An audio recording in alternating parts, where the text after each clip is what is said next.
The coffee shop's espresso machine hissed as I stared at my laptop screen, the familiar burn of caffeine mixing with something far more bitter. Patent application US 17890D 2341. Advanced Neural Network Architecture for Real-Time Sentiment Analysis. Filed by Technova Solutions. My prototype. My code. My 3 years of work. Stolen and filed under someone else's name. This is the story of how I bought my enemy's future and deleted it. But first, let me tell you about trust and why it's the most expensive mistake you can make in Silicon Valley. The notification had come through at 11:47 p.m. on a Tuesday, a Google alert I'd set up months earlier. I was lying in bed in my studio apartment, the kind of place where you can touch both walls if you stretch your arms wide. The email subject line made my stomach drop. New patent filing matches your keywords. Neural network sentiment analysis. I'd met Alex Chen 18 months earlier on a Thursday night in Stanford's AI lab, both of us debugging code until 3 a.m., the fluorescent lights buzzing overhead like angry insects. We shared lukewarm coffee from paper cups, talking about disrupting social media analytics with a passion only sleep-deprived engineers could muster. Marcus had this way of leaning forward when he got excited, eyes lighting up like he'd discovered electricity. His hair was always slightly messy, and he wore the same Stanford hoodie 3 days in a row. He seemed harmless. Brilliant, but harmless. What if we could process human emotion at internet scale? I asked that first night, showing him my laptop screen filled with neural network diagrams that looked like abstract art to anyone but us. Marcus whistled softly, his breath creating a small cloud in the cold lab air. How fast are we talking? 2.3 million social media posts per hour, 94% accuracy on sentiment classification. That was the moment I sealed my own fate. His expression shifted, just for a split second, from admiration to calculation, a look I'd later learned to recognize as hunger. But I was 26, naive, and drunk on the possibility of changing the world. I missed the warning signs. Jesus, Alex, he said, running his fingers through his messy hair. This could revolutionize brand monitoring, crisis management, everything. We spent the next 6 months building together. Me handling the technical architecture, Marcus working on business development. Late nights became our ritual. Pizza boxes stacked beside monitors like cardboard skyscrapers. Energy drink cans forming aluminum pyramids on my desk. The smell of Chinese takeout and stale coffee became the scent of progress. You know what this reminds me of? Marcus said one evening in March, barefoot in my apartment kitchen, holding a glass of cheap wine from Trader Joe's. Those old stories about inventors who changed the world, Bell and Watson, Jobs and Wozniak. I laughed, exhausted but optimistic. My eyes burned from 16-hour coding sessions. Which one of us is Edison in this scenario?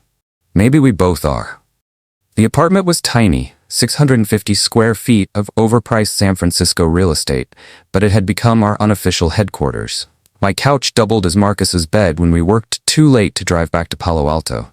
My kitchen table was buried under legal pads covered in algorithms and business model sketches drawn in black Sharpie. The prototype ran on my personal AWS account, $847 monthly, charged to my Chase credit card.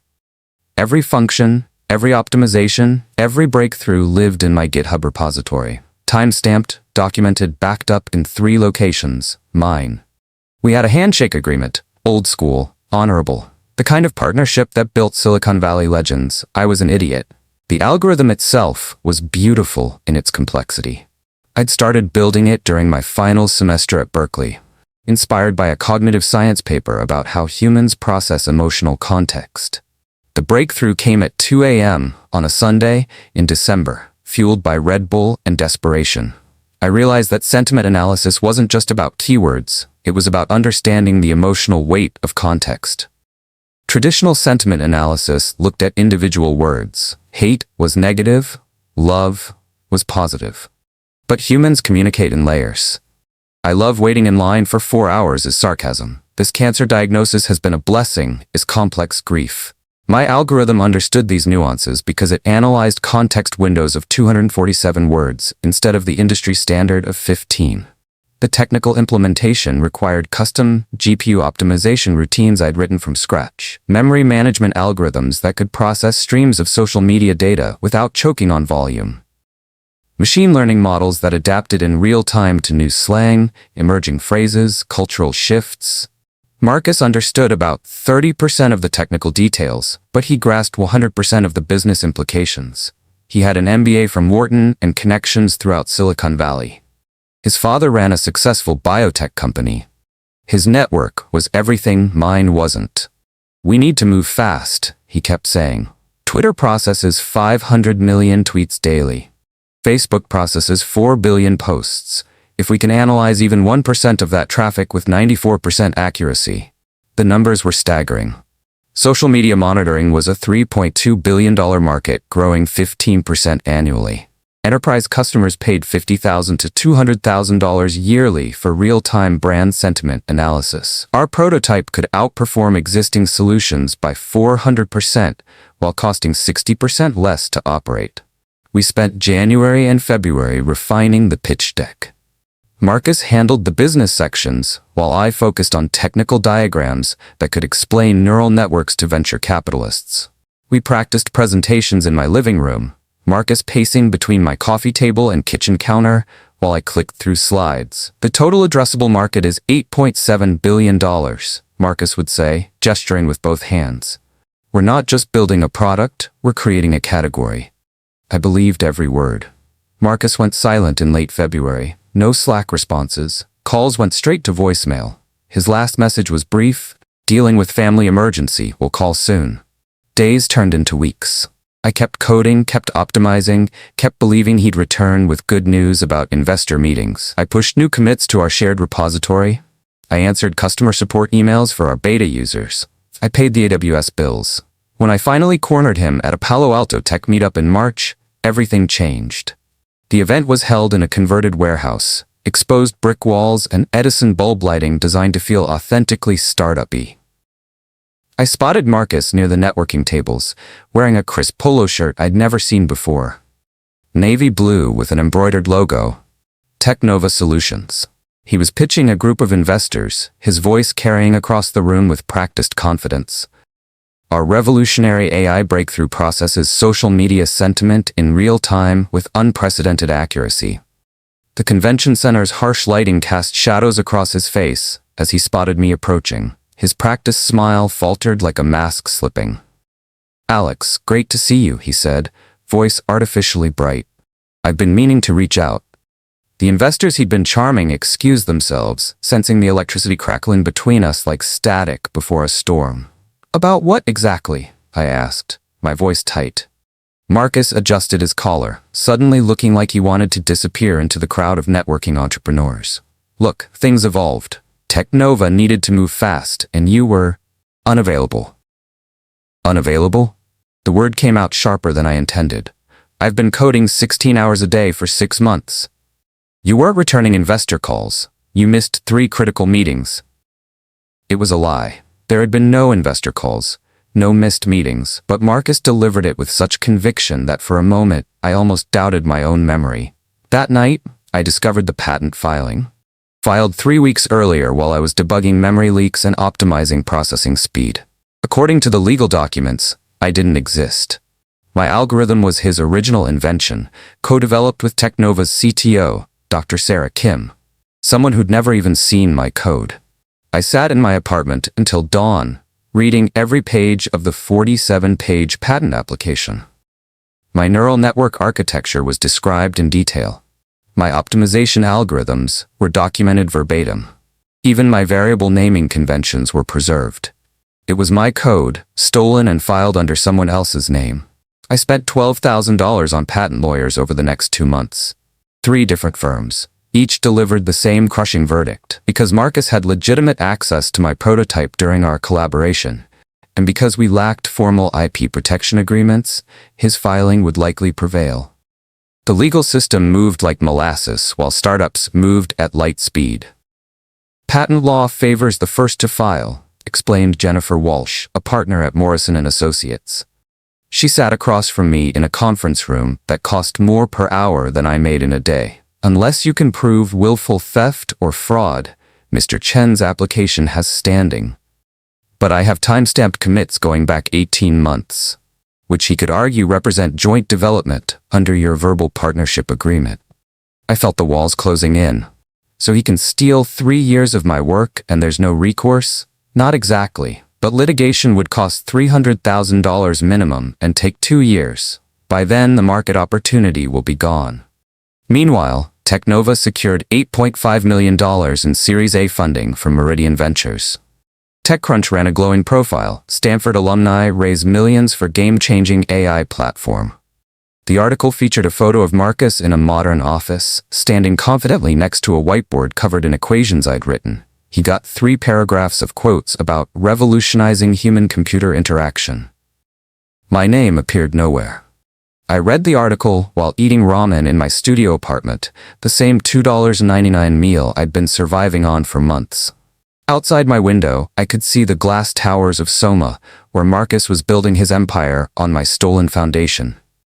But something in the TechCrunch article caught my attention. A throwaway line in paragraph 6. Technova's Series A was led by Meridian Ventures, a boutique fund established in 2020 with $150 million in assets under management. I spent the next week researching Meridian Ventures, founded by James Morrison, former partner at Kleiner Perkins. 7 portfolio companies, all enterprise software. Most importantly, they were actively raising Fund 2 and seeking limited partners. I'd been living like a monk for 2 years, saving every consulting dollar. My Bank of America account held $340,127. The result of 24 months working 60-hour weeks for Fortune 500 companies while building my prototype nights and weekends. Not enough to compete with Technova directly, but maybe enough for something more surgical. David Park, my old consulting colleague turned private equity associate, met me at Amelie Wine Bar in Soma. Red leather booths, jazz playing softly from hidden speakers.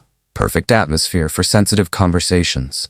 Hypothetically, I said, swirling my Pinot Noir in a glass that cost more than my daily food budget, what's the minimum buy-in for a smaller VC fund? David considered this, his MBA-trained mind immediately understanding the subtext. Newer funds might take $250K for a small stake. Depends on their LP composition and fund size. Why? I felt my pulse quicken, the wine mixing with adrenaline in my bloodstream. What kind of influence does that buy? Not much directly. You're not making investment decisions or sitting on boards. But LP advisory committees can influence major decisions if there's portfolio company trouble. The conversation lasted 3 hours. David explained the mechanics of venture capital from the LP perspective. How funds raised money from institutions and wealthy individuals. How LPs received quarterly reports and annual meetings. How advisory committees could request audits or management changes for underperforming investments. The next morning, I called Meridian's investor relations line from my apartment balcony.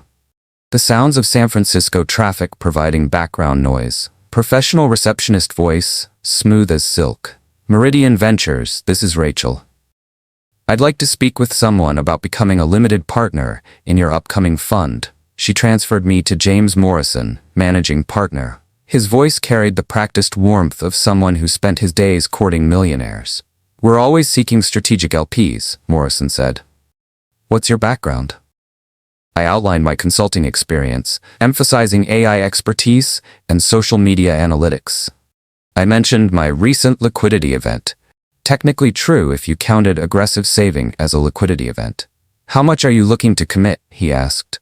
Somewhere in the $250K to $300K range for the right opportunity. 2 weeks later, I sat across from Morrison in Meridian's conference room on the 34th floor of a Montgomery Street high-rise. Floor-to-ceiling windows overlooked the Bay Bridge, the water sparkling with afternoon sunlight. The term sheet lay between us like a contract with the devil. $275,000 commitment for 0.8% of Fund 2, plus advisory committee participation. Welcome to the Meridian family, Morrison said, extending his hand across a table that probably cost more than my car. I signed with steady fingers despite my racing heart.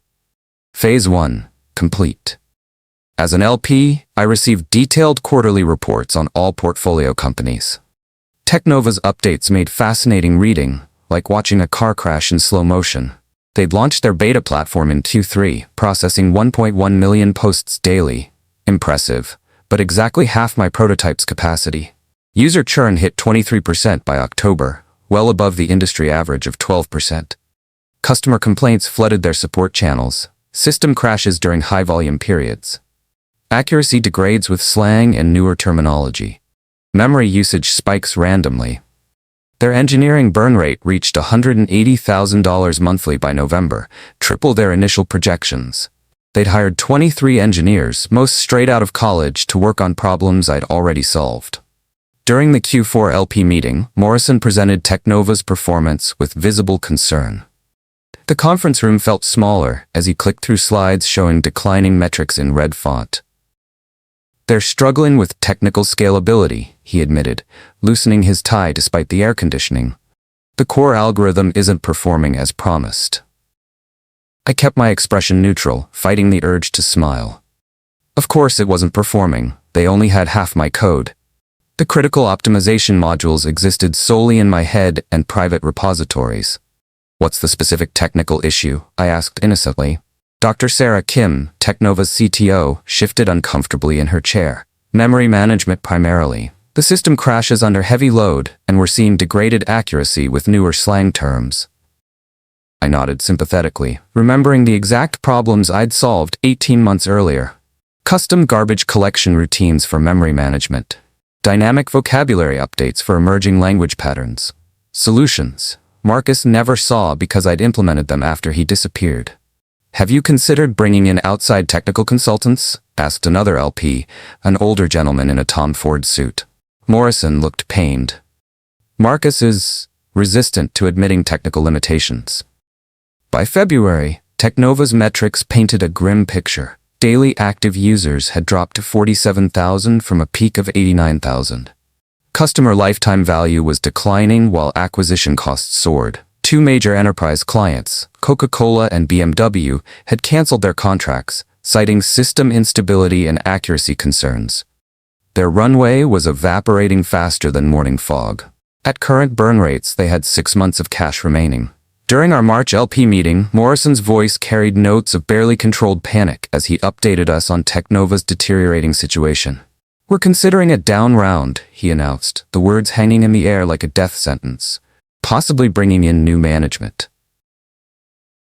The room fell silent, except for the soft hum of air conditioning and the distant sound of San Francisco traffic 34 floors below. My moment had arrived. James, I said carefully, choosing each word like selecting surgical instruments, I've been following Teknova closely. Their technical challenges seem fundamental rather than operational. Morrison leaned forward, desperate for insight from anyone who might understand the situation. How do you mean? The sentiment analysis algorithm itself appears architecturally flawed. I've seen similar implementations fail due to inadequate neural network optimization and poor memory management. The older LP in the Tom Ford suit spoke up. Are you suggesting we cut our losses entirely? I paused, letting tension build like pressure in a boiler. Every eye in the room was focused on me. I'm suggesting we demand a comprehensive technical audit before investing another penny. Murmurs erupted around the conference table. Morrison looked pale under the LED lighting, sweat beading on his forehead despite the cool temperature. If the LP Advisory Committee formally requests a technical audit, Morrison said slowly, understanding the implications, we're contractually obligated to comply. I felt victory's first taste, sweet and intoxicating. I moved to request an independent technical audit of Teknova's core platform architecture. Seconded, said the gentleman in the Tom Ford suit. All in favor? 7 hands rose around the table. The vote was unanimous. 3 weeks later, the audit results landed on Morrison's desk like a bomb with a lit fuse. He called me personally at 6:30 p.m. on a Thursday, his voice tight with barely controlled fury. The auditors found critical architectural flaws, he said without preamble. The algorithm appears to be incomplete. I feigned surprise, injecting concern into my voice. Incomplete how? Key optimization modules are missing entirely. Code comments reference functions that don't exist. The memory management system is fundamentally broken.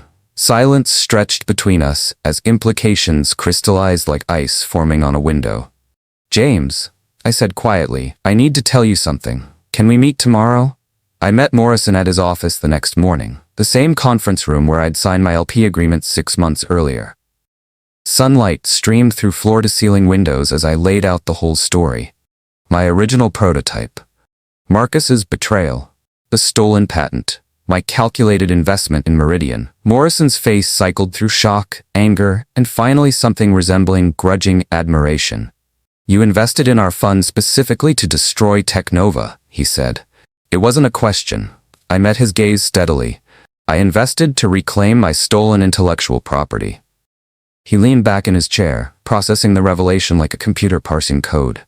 "What exactly do you want?" "Justice, recognition, and my algorithm back." Morrison stared out the window at the San Francisco skyline for a long moment.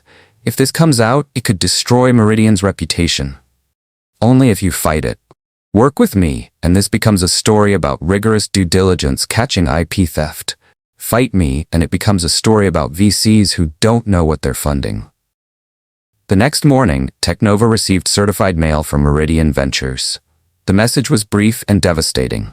Funding suspended pending resolution of intellectual property disputes. Please provide detailed accounting of all expenditures and remaining cash position. Their remaining runway, 6 weeks. Marcus called me within 3 hours, his voice cracking with desperation and barely controlled panic. "Alex, we need to talk. Now." We met at the same coffee shop where I'd first discovered his betrayal, Ritual Coffee on Valencia Street. The irony wasn't lost on me as I watched him fidget with his iPhone, looking nothing like the confident entrepreneur from TechCrunch. His Stanford hoodie was wrinkled, his hair was greasy. His hands trembled slightly as he lifted his cup. "I made mistakes," he began, his voice barely audible above the espresso machine's hissing. "But we can work this out. We can fix this." I sipped my coffee slowly, tasting victory alongside the bitter espresso. "The patent office received some interesting documentation yesterday. Timestamped code repositories, AWS billing records, Git commit histories going back 24 months. His face drained of color until he looked like a ghost. "What are you saying?" "I'm saying you built a company on stolen code, Marcus, and now everyone knows." "You can't prove." "I can prove everything. Every line of code. Every optimization, every breakthrough. It's all documented, time-stamped, and backed up in multiple locations." He stared at me across the small table, understanding finally dawning in his eyes. "You planned this, the LP investment, everything." I smiled for the first time in months. "I learned from you, Marcus. Sometimes you have to think strategically." The patent invalidation came through 2 weeks later. United States Patent and Trademark Office ruling. Original inventor? Alex Chen. Patent reassignment effective immediately. Technova's remaining employees scattered to new jobs before the official shutdown announcement. Marcus vanished from the tech scene entirely. His LinkedIn profile deleted, his carefully constructed reputation reduced to digital ash. Meridian Ventures offered me a full refund of my LP investment, plus a formal written apology. I declined the money, but accepted something better, a partnership to launch my own company, built on the complete, optimized version of my sentiment analysis platform. We closed our Series A at a $15 million valuation 6 months later. The same conference room where I'd signed my LP agreement became the site of my startup's founding documents. Same windows, same view of the Bay Bridge, different man sitting at the head of the table. During our launch event at the Fairmont Hotel, a TechCrunch reporter asked about my overnight success. I smiled, thinking of 3 years spent building in solitude, of trust betrayed and justice earned. Some victories take longer to cook than others. The Technova story became Silicon Valley legend, a cautionary tale about IP theft and startup ethics, whispered in coffee shops and co-working spaces. Harvard Business School wrote a case study. Stanford added it to their entrepreneurship curriculum. Lawyers cited it in IP protection seminars. But I never told the full story publicly, never revealed the chess game I'd played across venture capital's hidden board. Some secrets are more powerful when they remain secrets. 3 months after our Series A closed, I received an email from Marcus. Subject line, "I know." Body text. 1 sentence, "I know what you did." I deleted it without responding. Because in Silicon Valley, the quietest person in the room might already own your cap table. They just might own more of your future than you think. The coffee shop where it all began still serves the same bitter espresso. I go there sometimes, laptop open, building the next thing. The barista recognizes me now, the founder who came out of nowhere. She doesn't know about the stolen code, the calculated investment, the patient revenge that took 18 months to execute. She just knows I tip well and always order the same thing, a double shot of justice, served cold. Marcus was right about one thing. Back when we shared cheap wine and impossible dreams in my tiny kitchen, we were both Edison. The difference is, only one of us remembered that Edison didn't just invent, he also knew how to play the game that mattered most. In Silicon Valley, that's the difference between changing the world and becoming a footnote in someone else's success story. The choice, as always, is yours to make, but choose carefully. Because in this town, trust is the most expensive currency you can spend, and betrayal always comes with compound interest.